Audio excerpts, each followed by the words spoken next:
Hello, welcome to the ambition of study live. Ambition of study live आपका स्वागत है। शुरू करते हैं आज के डेली करंट अफेयर 17 मार्च 2026 के। तो कल की क्विज का जो क्वेश्चन था वो था चूना पत्थर की गुफाओं में मायोफेन्स कैम्पी प्रजाति की पुनः खोज किस राज्य में हुई? जम्मू कश्मीर, लद्दाख, अंडमान या केरल।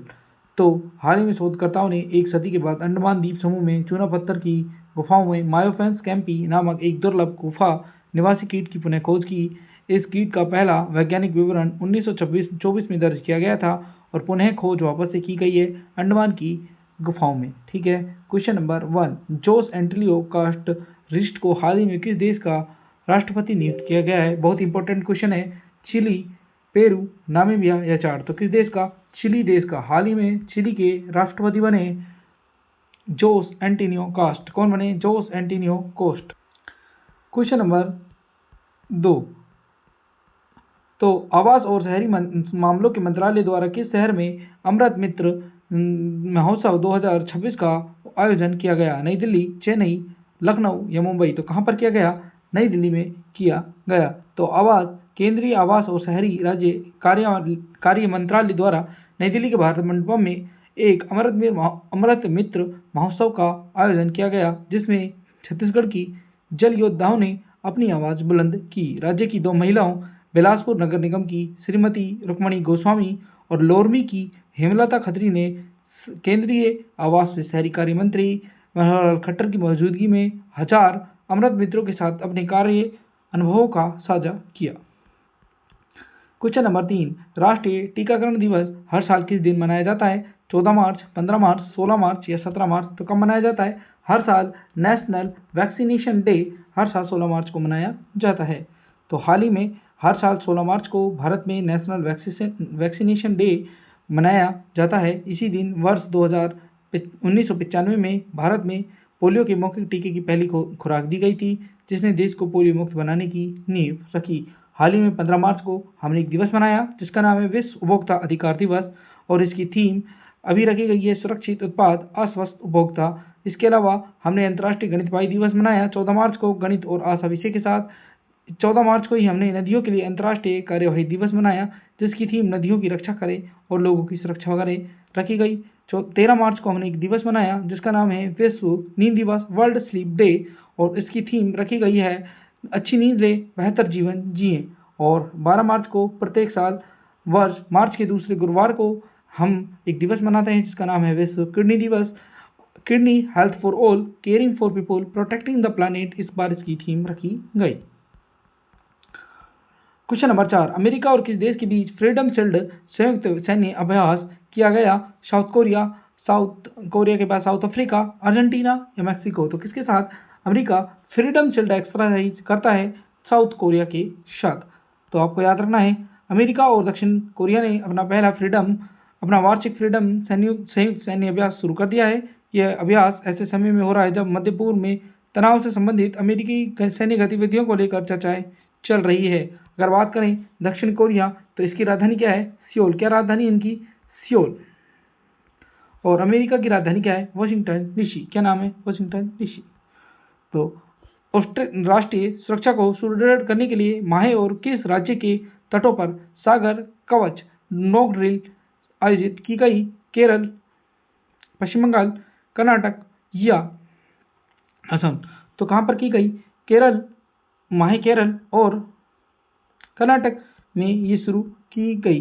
तो राष्ट्रीय सुरक्षा को मजबूत करने के लिए भारत की तटरक्षा माहे के केरल के तटों पर सागर कवच नामक एक मॉक ड्रिल का संचालन किया जा रहा है। इस अभ्यास का उद्देश्य तटीय क्षेत्रों में विनाशकारी और अन्य गैरकानूनी गतिविधियों को रोकना है। यह अभ्यास भारतीय नौसेना, तटरक्षक बल, तटीय पुलिस के संयुक्त तत्वाधान में आयोजित किया जा रहा है।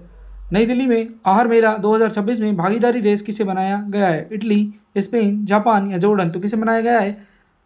इटली को बनाया गया। तो आहार मेला भारत मंडपम में आयोजित हुआ 12 से 14 मार्च 2026 तक। इसमें जो हमारी पार्टनर कंट्री है वो कौन सी है? इटली। तो 10 से 14 मार्च 2026 तक अंतर्राष्ट्रीय खाद्य आतिथ्य मेला आहार 2026 के 40वें संस्करण का आयोजन नई दिल्ली में किया गया और इस मेले का उद्घाटन पीयूष गोयल जी ने किया। और इसके अलावा हमने इटली को पहली बार भागीदार देश बनाया है। क्वेश्चन नंबर 7, अराकू कोनी किस राज्य का पहला आदिवासी बाजरा आधारित खाद्य मेन्यू है जिसे हाल ही में शुरू किया गया? तमिलनाडु, आंध्र प्रदेश, तेलंगाना और केरल। तो कहाँ पर किया गया? आंध्र प्रदेश में किया गया। तो हाल ही में आंध्र प्रदेश के मुख्यमंत्री एन चंद्रबाबू नायडू ने राज्य सचिवालय में आयोजित कलेक्टरों के सम्मेलन में राज्य का पहला आदिवासी बाजरा आधारित भोजन मेन्यू अरकू कोनी लॉन्च किया। इस पहल का उद्देश्य आदिवासी समुदाय के बाजरे पर आधारित पारंपरिक आहार को मुख्यधारा की खाद्य संस्कृति में लाना है। साथ ही आंध्र प्रदेश के आदिवासी क्षेत्रों की समृद्ध विरासत को उजागर करना है। इसके अलावा अगर हम 2-4 व्यंजनों की ओर बात करें तो बाजरे से बना मीठा व्यंजन क्या कहलाता है? कुर्रा पायसम। क्या कहलाता है? कुर्रा पायसम। रागी से बनी पौष्टिक रोटी को कहते हैं रागी चपाती। इसके अलावा बाजरा आधारित इमली चावल कहलाते हैं समला पुलिहारा। बाजरे से बना एक पारंपरिक किण्वित पेय जिसको कहते हैं कांटला अंबाली। मक्का और मसालों से बने नमकीन पकौड़े क्या कहलाते हैं? कोन बड़ा। तूर का दाल करी बनती है। बाजरा के व्यंजनों के साथ परोसी जाने वाली दाल की करी को बोलते हैं तूर काल दरी। क्वेश्चन नंबर 8, NHI ने किसके सहयोग से पहला national highway green cover index launch किया है? इसरो, DRDO, भेल और BRO। तो किसके सहयोग से? तो इसरो के सहयोग से। तो हाल ही में भारतीय राष्ट्रीय राजमार्ग प्राधिकरण ने राष्ट्रीय राजमार्ग ग्रीन कवर इंडेक्स 2025-26 पर अपनी पहली वार्षिक रिपोर्ट जारी की है जिसे इसरो के राष्ट्रीय सुदूर संवेदन केंद्र के सहयोग से तैयार किया गया। ग्रीन कवर इंडेक्स GCI प्रत्येक 1 किलोमीटर खंड के भीतर हरित आच्छादन वाली भूमि के प्रतिशत को दर्शाता है। इसमें हाई रेजोल्यूशन वाले उपग्रह सेंसर क्लोरोफिल सामग्री को मापते हैं ताकि राजमार्ग के बाएं और दाहिने तटों पर वनस्पति का वस्तुनिष्ठ मूल्यांकन किया जा सके। क्वेश्चन नंबर 9, पोली उमरीगर पुरस्कार 2026 से किसे सम्मानित किया गया? मोस्ट इंपोर्टेंट क्वेश्चन है ये। रोहित शर्मा, सुमन गिल और विराट कोहली या जसप्रीत बुमराह। तो साल 2025-26 का पोली उमरीगर अवार्ड सुमन गिल को दिया गया। किसको दिया गया? सुमन गिल को दिया गया। महिलाओं में पोली उमरीगर अवार्ड किसको दिया गया है? स्मृति मंदाना। किसको? स्मृति मंदाना को। तो हाल ही में भारतीय क्रिकेट बोर्ड ने नई दिल्ली में आयोजित नमन पुरस्कार 2026 में भारत की विश्व कप विजेता टीम की उपलब्धियों का जश्न मनाया और कई दिग्गज खिलाड़ियों को उनके खेल के दीर्घकालिक योगदान के लिए सम्मानित किया गया। सुमन गिल को अंतर्राष्ट्रीय cricketer of the year Polly Umrigar award से सम्मानित किया गया। टेस्ट और वनडे प्रारूप दोनों में भारत की कप्तानी करने वाले गिल को लगातार शानदार प्रदर्शन करने के लिए सम्मानित किया गया। इसके अलावा महिलाओं में आपको स्मृति मंदाना याद रखनी है और एक और ट्रॉफी है जिसका नाम है सीके नायडू ट्रॉफी। वो किसको दी गई है? एक तो राहुल द्रविड़ को और एक रोजर बिन्नी को सीके नायडू ट्रॉफी से सम्मानित किया गया। BCCI life time achievement award किसको दिया गया? महिला क्रिकेट के लिए मिताली राज को दिया गया। वर्ष 2025-26 के 60वें ज्ञानपीठ पुरस्कार के लिए किसे चुना गया है? दामोदर मोजे, जगत गुरु रामभद्राचार्य, R वेरामेथु और विनोद कुमार शुक्ल। तो किसे चुना गया? तमिल राइटर R वेरामेथु को 60वें ज्ञानपीठ अवार्ड के लिए चुना गया। इसके अलावा दामोदर मोजो ये 57वीं ज्ञानपीठ अवार्ड पुरस्कार विजेता है। 58वां ज्ञानपीठ अवार्ड कवि गुलजार और जगत गुरु रामभद्राचार्य को दिया गया। 59वां ज्ञानपीठ पुरस्कार 2024 विनोद कुमार शुक्ल को दिया गया।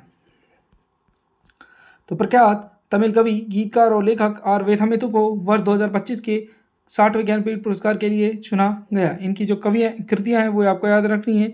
कलिकट्टू इतिहासम, करुवाची काव्यम, थन्नीर देशम, मुंद्रम उल्कापोर। क्या है? कलिकट्टू इतिहासम, करुवाची काव्यम, थन्नीर देशम, मुंद्रम उल्कापोर। इसके अलावा कलिकट्टू इतिहासम इनकी काफ़ी फेमस कृति है जिसको साहित्य अकादमी अवार्ड तमिल के लिए भी मिल चुका है। पूर्णतः स्वचालित शुष्क थोक माल ढुलाई सुविधा हल्दिया बल्क टर्मिनल का उद्घाटन कहाँ पर किया गया? कोलकाता, दिल्ली, मुंबई, चेन्नई। तो कहाँ पर किया गया? कोलकाता में किया गया। तो हाल ही में प्रधानमंत्री नरेंद्र मोदी ने कोलकाता के श्यामा प्रसाद मुखर्जी बंदरगाह के हल्दिया डॉक कॉम्प्लेक्स में Adani ports and special economic zone limited द्वारा विकसित पूर्णतः स्वचालित शुष्क माल ढुलाई सुविधा हल्दिया बल्क टर्मिनल का उद्घाटन कर दिया है। कितनी metric ton? 40 lakh metric ton इसकी क्षमता बताई जा रही है। क्वेश्चन तो मधु मल्होत्रा का हाल ही में निधन हो गया। वह किस क्षेत्र से थी? अभिनेत्री, लेखक, गायिका या इतिहासकार? तो कौन थी मधु मल्होत्रा? हाल ही में जिनका निधन हो गया वो थी अभिनेत्री। तो आपको याद रखना, हिंदी सिनेमा की दिग्गज अभिनेत्री मधु मल्होत्रा, जो 1970-80 के दशक के बीच लोकप्रिय फिल्मों में अपनी भूमिका के लिए जानी जाती है। मुंबई में 71 वर्ष की आयु में उनका निधन हो गया। वेल्स के दिग्गज गिटार वादक फिल कैंपबेल का भी हाल ही में निधन हो गया 64 वर्ष की आयु में। तो वेल्स के दिग्गज गिटार वादक कौन? Phil Campbell. तो 2 बिचुअरी बता दी मैंने इसको। इसमें विश्व बॉक्सिंग फ्यूचर्स कप में स्वर्ण पदक किसने जीता है? चंद्रिका पुजारी, शेखर सिंह, अनंत राणा या राधा मणि? तो किसने जीत लिया है? चंद्रिका पुजारी ने विश्व बॉक्सिंग फ्यूचर कप में स्वर्ण पदक जीत लिया है। तो हाल ही में भारत ने बैंकॉक में आयोजित विश्व बॉक्सिंग फ्यूचर्स कप 2026 में शानदार प्रदर्शन करते हुए 5 पदक जीते, 1 स्वर्ण, 3 रजत, 1 कांस्य पदक जीता। तो चंद्रिका पुजारी ने 1 स्वर्ण पदक भारत को दिलाया। 51 किलोग्राम कैटेगरी में स्वर्ण पदक जीतकर उन्होंने उज्बेकिस्तान की मार्दोनोवा नाजोकट को हराया। इसके अलावा 3 रजत पदक भी जीते। 48 किलोग्राम कैटेगरी में गुंजन ने 48 किलोग्राम कैटेगरी में इंग्लैंड के प्रतिद्वंदी को हराया। जयश्री देवी ने 54 किलोग्राम कैटेगरी में अमेरिका के मुक्केबाज को हराया। इसके अलावा पुरुषों के 50 किलोग्राम कैटेगरी में एल अम्बेडकर मितेई ने यूक्रेनी मुक्केबाज को हराकर रजत पदक प्राप्त किया। राधामणि लॉन्ग जंप ने टूर्नामेंट में 57 किलोग्राम कैटेगरी में कांस्य पदक जीत लिया है। क्वेश्चन नंबर 14, नई दिल्ली में आयोजित विश्व पैरा एथलेटिक्स ग्रांड प्रिक्स 2026 में शीर्ष पर कौन रहा? भारत, चीन, रूस या नेपाल? तो कौन रहा है? नई दिल्ली में आयोजित विश्व पैरा एथलेटिक्स ग्रांड प्रिक्स में भारत नंबर 1 पर रहा। तो नई दिल्ली में आयोजित विश्व पैरा एथलेटिक्स ग्रांड प्रिक्स में 3 दिवसीय आयोजन में भारत ने पदक तालिका में शीर्ष स्थान हासिल किया। भारत ने 75 स्वर्ण, 69 रजत, 64 कांस्य पदक जीतते हुए अपने नाम की इस प्रतियोगिता में 8 देशों के 257 एथलीटों ने भाग लिया था और भारत ने शानदार प्रदर्शन करते हुए पहला स्थान हासिल किया। रूस ने दूसरा और बोस्निया और हर्जेगोविना ने तीसरा स्थान हासिल किया। भारत की तरफ से आपको याद रखना है प्रीति पाल ने 2 स्वर्ण पदक जीते। क्वेश्चन नंबर 15, मतवा धर्म मेला निम्न से किस शहर में आयोजित किया जाता है? पश्चिम बंगाल, असम, उड़ीसा या केरल? तो कहाँ पर किया जाता है? पश्चिम बंगाल। तो किस शहर में किया जाता है? पश्चिम बंगाल। तो हाल ही में मतवा महामेला अखिल भारतीय मतवा महासंघ द्वारा आयोजित एक वार्षिक कार्यक्रम है। सप्ताह के दौरान लगभग 45 लाख लोगों द्वारा किए जाने वाला अनुमान लगाया जाता है। मतवा संप्रदाय के संस्थापक हरिचंद ठाकुर की 212वीं जयंती के उपलक्ष्य में यह मेला आयोजित किया गया। तो एक क्वेश्चन है जिसका आंसर आपको कमेंट बॉक्स में कमेंट करके बताना है। केचुए की ड्राविडा वजानिया नामक नई प्रजाति किस राज्य में खोजी गई? कर्नाटक, उत्तराखंड, सिक्किम या केरल? तो इसका आंसर आपको कमेंट बॉक्स में कमेंट कर बताना है।